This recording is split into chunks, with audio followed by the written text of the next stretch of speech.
So here are my teams, and at this stage of the game, I was doing Pastorius in parallel to Elfheim, because I think after finishing Dragonhold, doing Elfheim is pretty straightforward. If you just do all of Elfheim, you're never outscaled by the enemies or anything, so mixing it up with Pastorius where I can.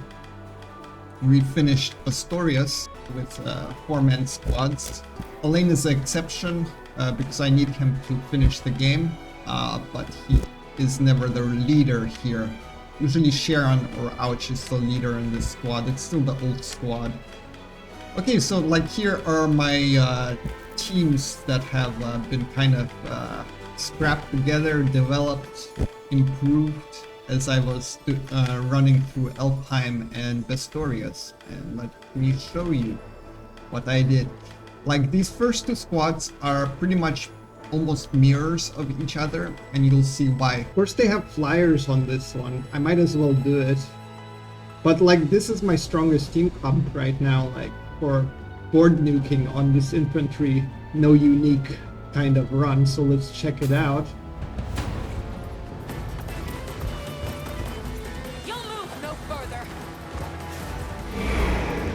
Yeah, the initiative down, so even wyverns are neutralized. Rest easy. And I don't care. Then they get blinded. And the back row just sets up the sniper for a massive arrow rain. Shall I?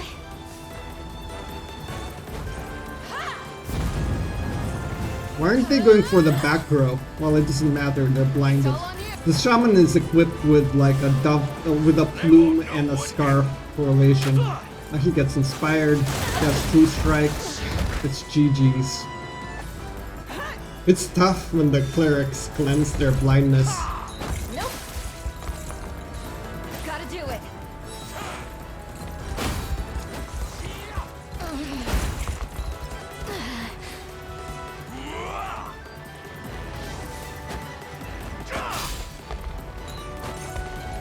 Dang, these knights are tanky. We're just like puny infantry compared to these knights. Thankfully, we killed them. These things work themselves out. I gave like all my best items to this team to get that damage through right now. They revolve around one trick concept, and that concept is the sniper with the trapper. Basically your board nuke sniper here. I'm not using like fancy items on this run like the cat ears for quick impetus, so I need to set it up a bit more defensively, but it still works this way even in a 4-man squad. We have in this squad up front evasion tank, shield shooter. As much as I don't think they're special in my tier list, they're still good enough evasion tanks up front. They don't deal much damage, but they do evade, and that's usually enough for the setup for the damage is complete in the back line. So yeah, evasion tank, plus she does have a good Valour utility in disabling enemy assist. The Trapper Warbow Sniper, who's just there to arrow rain basically. And then the Werewolf here, who buffs the physical and cleans up after the sniper basically. So yeah, that's the concept. Here, like right now, I am running a bit, I'm going a bit overboard on evasion. Sometimes when I'm not using the Royal Scarf, I will put in a just a Gambler's Coin and like back row, and Archer. This team is pretty much the same, except like here I am, sometimes it's more successful, sometimes less, but I'm running this setup on this one with a frontline shaman with a lot of scarves for evasion. And so basically like trying to add the Elven Archer in here because they Mystic Conferral the archer for more damage on the trappers. Yeah, and then this guy is the same thing. He has a Thieves' Mantle in this case, in case I want him to Avo tank a bit. Just because we are a bit thin on Avo tanks here, but sometimes works this way. Yeah, but it's the same concept, except here we have an extra Elven Archer to Mystic Conferral the sniper on his arrow rain. And both these teams are pretty effective board nukes, I would say. They'd be even better with like fancy items, like a quick impetus, just to get the arrow rain off fast. But without flyers or cav, I find like snipers with that bow and also gladiators are like kind of my board nukes. But yeah, that's those two teams. Team lane is Sharon is still much the same, just better items and stuff. It's running Familiar's Choker to boost the Warlock. And he has the Frostbrand to boost the Viking and the lane. And it still functions well. Team Scarlet Virginia shifted a bit out in Bastorius because Bastorius beasties do a lot of damage. This team needed a healer, so Scarlet came in. I think I switched some items on the on Virginia by giving her a power belt. She was actually pretty happy with it, sometimes at very low HP, but always living and countering for huge damage with Maiden's Hammer, just because she was like at low HP with Maiden's Hammer with this setup. And then when the round ends, like Scarlet comes in, heals her, or even gives her like a Sanjuan Conferral to get health back. She's running a golden egg that she doesn't need, but maybe I'll put something different on. I don't know what yet. Honestly, she'd be best with like she has a charm of warding right now against some stray magic attacks, but she'd be best with like an amulet that you get later that just cures all debuffs. So then Melisandre is still Melisandre. This is like her being boosted up as much as possible with the highest physical sword she can get at this point, and like a Dancer's Delight, and even a Hero's Medallion. So like, yeah, 75 physical attack, 77 crit, pretty good. That's what you can get out of these sword masters at this point, in the best possible case. But she does shred quite often with this. And then Berenice cleans up with when Virginia gets hit. And yeah, she's pretty good. I like this shield on her too, so she can boost some initiative here up on occasion. Nothing fancy, but this unit works as a bruiser unit that takes hits and gives hits back. And then let's move on. Okay, I think I would say this is my best team. This is the team that cleared the one fight for me where I got the Holy Unicorn Blade. Evasion tank, rogue up front with the lips for hastened action on the Varelian. And this is the board nuke here, the Grand Smash, pretty much, and it's getting confurled from the Warlock. And then the Breaker cleans everything up in case this thing doesn't kill. And like the Breaker and the Warlock clean up. Great team. I think the Breaker is interchangeable with pretty much a lot of other units, like the Chloe you will see on some other units, but the Breaker works well here too.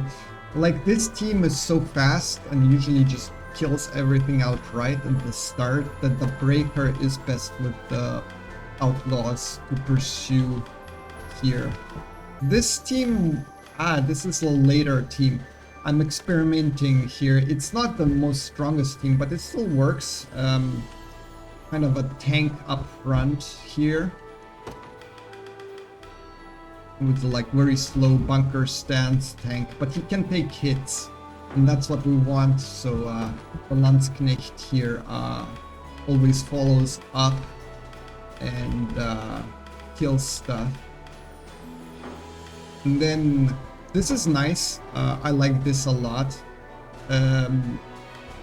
Because with the Necromancer's Lantern here and a pretty good mag attack, she doesn't need the golden egg. She'd be better with just like a sorcerer's there.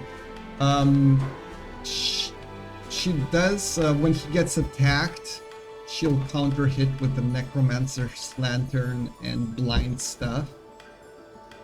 And yeah, there's a little bit of curing, but doesn't really need to. There's some freeze on the back row. And then since things are getting poisoned and afflicted here from the Necromancer's Lantern, we can put the Werefox here for her Weakness Hunter. So like a lot of debuffs here. It's a nice scrappy team. As you see, I don't stack a lot of the same units on the same squads. I like the variety and versatility kind of thing. This team is not like an alpha strike team, unlike this one or these two, but it's more of a nice, consistent, sustained team. Like this is a sustained team, this is a sustained team, and this is a sustained team. And this is the most, like, this unit is the most solid sustained team, obviously because of Elaine and Sharon here. But it's still nice, functions relatively well this way. Yeah, this team revolves, the start of battle effect here is the, since I'm not using Trinity Rain, Quick Ears nonsense here, I'm using the Telluric here on this Sorceress and her Quick Cast to get the Earthquake off at the start of battle, basically. And after that, things kind of fall in line. They fall in line mostly so well that I can have a Landsknecht here up front with a parrying shield.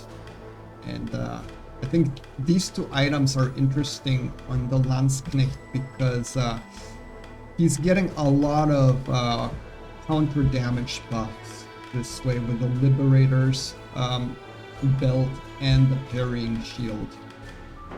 And usually enough, plus the rogue here for utility tanking, as I said, with Shadow Bite. And then the Breaker cleans up basically anything that's left standing. Okay, Team Gilbert is all about Gilbert in the front line. I decked him out with Scarves, so he can kind of be in the front line. I wish he had an extra passive point, then I could put like an evasion sword on, but alas, he has to be with this +1 passive point sword, ideally, to get rapid order and sniping order off. And then what he does is, of course, starts, gives initiative and accuracy and everything buffs here. She hits with a lightning shaker to stun a row. He follows up. They both are getting like Conferral from the Witch for more damage. He does his like big AoE, and then the Witch cleans up. I even put, like, just in case, sometimes I do it, put this weird staff on the Witch with the magic shell. That way, like, if I need to, I can actually put her up front, turn his rapid order off, and put magic shell on. And then she's basically immune to 3 hits while these guys do stuff. It's kind of janky. Not half bad.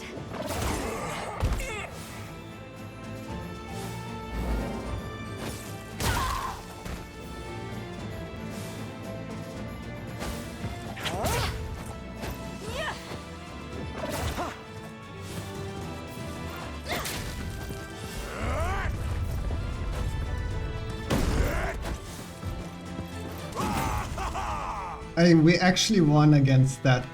This is not optimized at all, but I'm pretty sure like this build has a place in some team. I was just messing it around with it as I was going through. I ended up going with the more solid, just quick cast Choleric build, Earthquake build.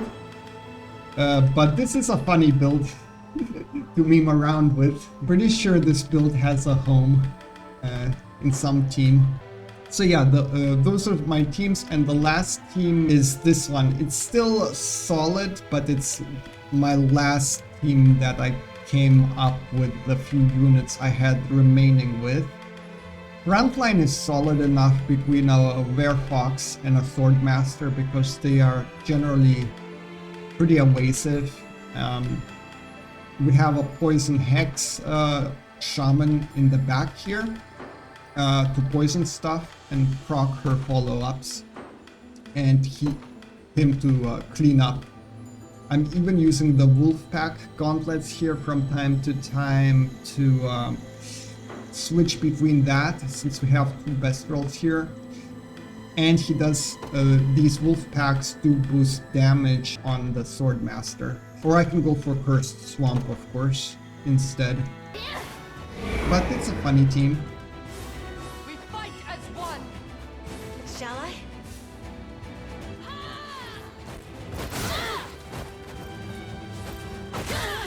Oh, they killed the Shaman, that's big.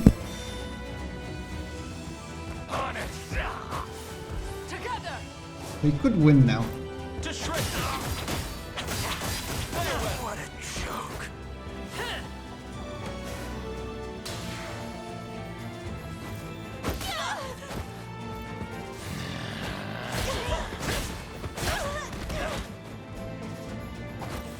There, okay, like in that situation, this team functioned as best as they could, basically. Sure.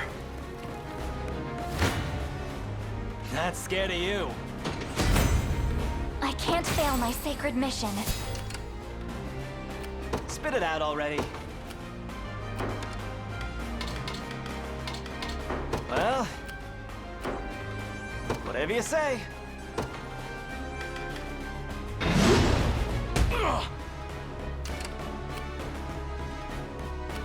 Yeah?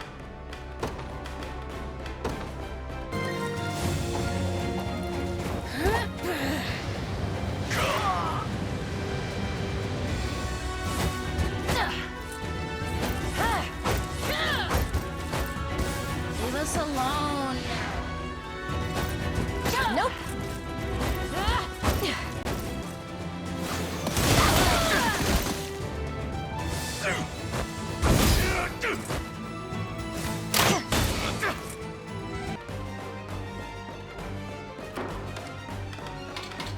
What is it? I'm off. Whatever you say. Don't even worry. I'm losing blood here. Sure. Orders complete. And?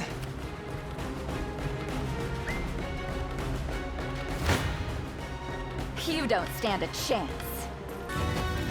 Boring. Ice. My magic is yours. Finished. Know well the limits of I'll our... try. Better not. I can't say I expect to win. This won't be fun.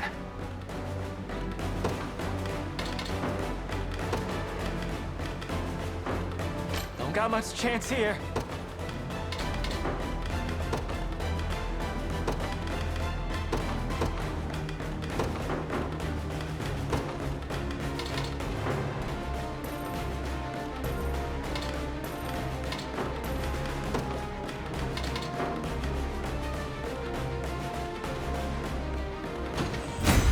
Such ferocity.